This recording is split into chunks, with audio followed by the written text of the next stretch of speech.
이 시간을 기도로 시작하겠습니다. 하나님 아버지, 오늘도 주님의 말씀으로 인도함을 받아 살아가기를 원합니다.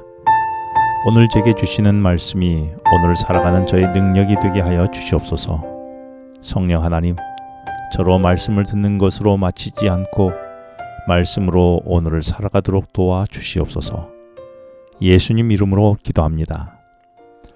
오늘 말씀은 레위기 12장의 말씀입니다. 레위기 11장부터 15장까지는 거룩한 하나님 백성으로 살아가는 법을 말씀하셨는데, 그 중에서 레위기 11장은 음식 섭취나 접촉하는 외적 요인에 의해 부정해서 보호하셨다면 12장부터 15장까지는 내적 원인에 의하여 부정하게 된 원인을 다루고 있습니다.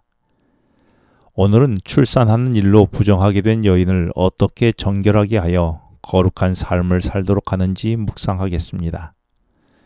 먼저 2절에 보면 여인이 임신하여 남자를 낳으면 그는 이레 동안 부정한이니라고 말씀하십니다.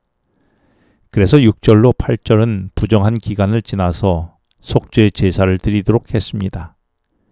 왜 아이를 낳는 것이 부정한 일이 될까요? 창세기 3장 16절에 보면 출산이 하와가 범죄로 인해 받게 된 형벌이었습니다. 그러므로 인간은 죄를 지어서 죄인이 아니라 이미 태어나면서부터 죄에 오염된 부정한 자였던 것이지요. 그래서 다윗도 시편 51편에서 내가 죄악 중에서 출생하였으며 어머니가 죄 중에서 나를 잉태하였나이다 라고 고백한 것입니다. 그래서 우리는 사실 태어나면서부터 죄인이므로 부정한 존재입니다. 나는 내가 죄인임을 알고 있었습니까? 나는 죄인인데 누군가가 나를 문제 있다고 하면 혹 기분 나빠하지는 않았습니까? 기분이 상했다면 내가 죄인임을 깨닫지 못하고 있는 것은 아닐까요? 죄인을 죄인이라고 문제가 있는 자를 문제가 있다고 말하는 것이 뭐가 문제가 될까요? 이 아침 내가 죄인임을 고백해 보지 않겠습니까?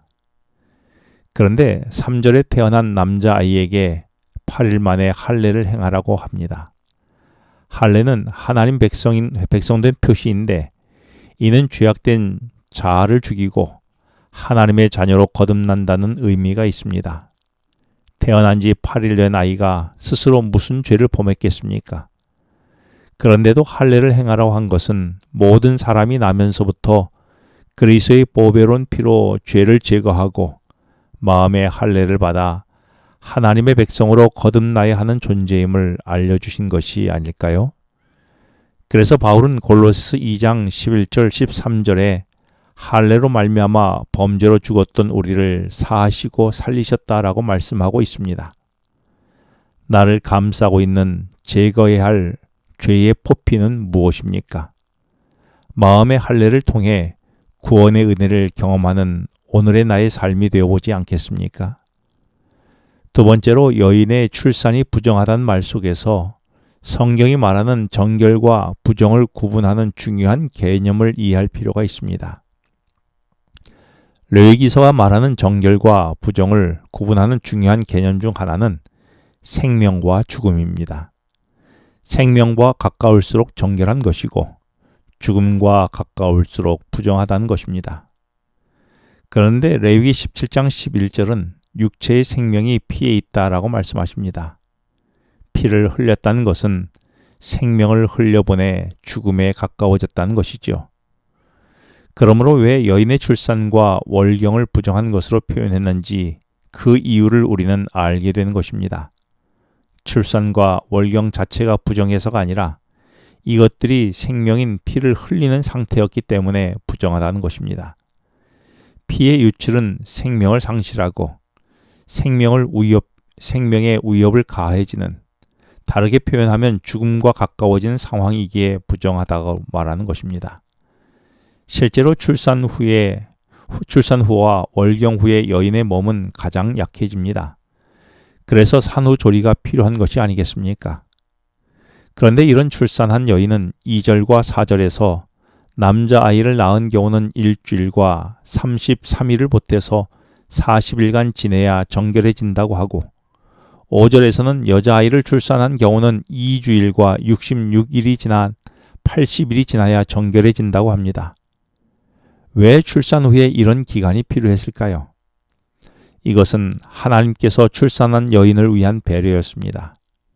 출산으로 피를 흘려 연약하게 된 여자를 부정하다고 선언하므로 다른 사람들의 접촉을 막고 산모를 보호하는 것입니다.